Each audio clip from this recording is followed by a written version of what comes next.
Возгорание многоквартирного дома барачного типа по улице Заводской произошло вечером в понедельник. На место ЧП прибыл пожарный расчет из 6 единиц техники. Пожар удалось потушить в короткие сроки. По предварительной информации, возгорание произошло из-за замыкания электропроводки или неосторожного использования газовой печи. В течение небольшого времени локализовали, а затем ликвидировали пожар.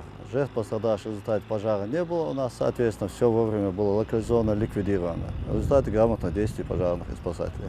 В ходе расследования данного случая пожара выдвинуто несколько версий возникновения пожара. Здесь работали со вчерашнего дня эксперты испытательно-пожарной лаборатории Республики Ингушетия. В течение кратчайшего времени будет причина установлена и дана юридическая оценка данному факту. В 60-х годах эти земли и барак относились к колхозу «Красная армия». Тогда люди, работающие на предприятии, поселились здесь же. Правда, с годами после закрытия колхоза переезжать отсюда никто и не думал. Семьи, а это ингуши, чеченцы и русские, неизвестно каким способом оформили квартиры. По факту каждый из них сам и нес ответственность за свое жилье. Но, зная о проблемах с электропроводкой, не предпринимали ничего, чтобы устранить неполадки. На это есть свои причины, отмечают погорельцы. То, что проводка я говорю 100%. Так, проводка какая? 65-го года, не хватишь, мы ешь. Проводки разве будет нормально? Там же не будет. Одна я, если не поменяю, другие не поменяют, то легко ялмалятишь. Так, что мы должны делать? Почему вы сами не меняли проводку? Ну, остану хич, так, а у него возможности нет. У него нет. У него вот инвалид. У него нет возможности. А даешь, какое твое дело? Ну, я не буду именно называть. Здесь, которые живут, да? Не хотят все менять, да? Какое твое дело? Хаубабо. А я вам хатин, проводка его, алюминия. Сзади пожар хули, сам хули. Местные власти объясняют, этот многоквартирный дом не находится в муниципальной собственности. Более того, квартиры еще и не застрахованы. Но несмотря на это, по поручению главы республики, правительства и местные власти стараются со своей стороны хоть как-то помочь людям. Ищут инвесторов, которые в свою очередь могли бы оказать помощь погорельцам. В настоящее время работа у нас в администрации ведется. Сегодня уже утром по этому вопросу было 2 совещания. Вчера в час ночи мы закончили одно совещание. Данный вопрос находится в правительстве, на контроле у нас в правительстве Республики Ингушетия. И у главы нашего субъекта также находится на контроле. В том числе мы работу ведем с инвесторами, которые нам могут оказать помощь. Пока переговоры к успеху не пришли, но они активно ведутся в настоящее время. Данное строение является не муниципальной собственностью, оно принадлежит частникам. По хозяйственному учету у нас зарегистрировано, как я уже сказал, выше 10 семей, 37 человек.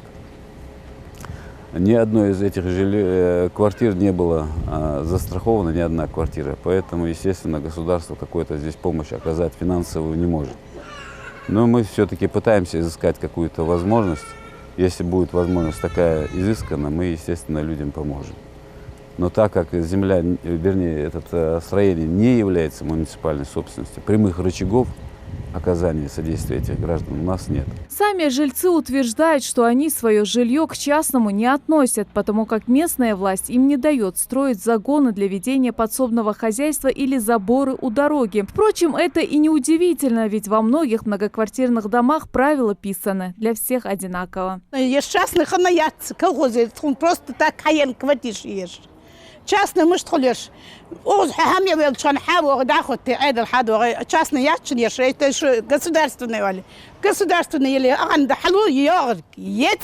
мы дальше и пойдем. Как отмечают представители МЧС, они ранее неоднократно посещали многоквартирный дом и нарушения выявляли тоже не раз. Ранее в ходе операции жилища мы проводили обходы, поквартирные обходы этого дома и сопутствующих ему домов, также барачного типа, которые являются у нас источниками вот такой повышенной опасности в плане пожаров. Мы проводили с жильцами беседы, раздавали листовки, предупреждали о необходимости соблюдения норм и требований пожарной безопасности.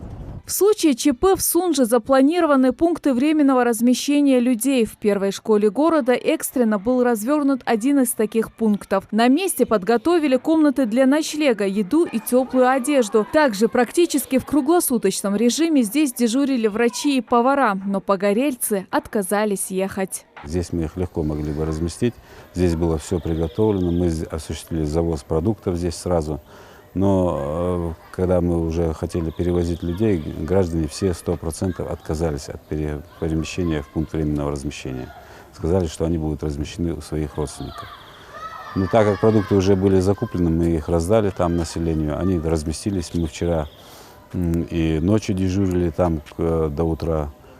Проблем там с размещением населения не возникло. Ущерб семьи погорельцев понесли немало. Их вопрос рассматривается местными властями, которые отмечают, что постараются сделать все возможное, чтобы люди не остались без крыши над головой. И к таким последствиям привело игнорирование элементарных правил противопожарной безопасности.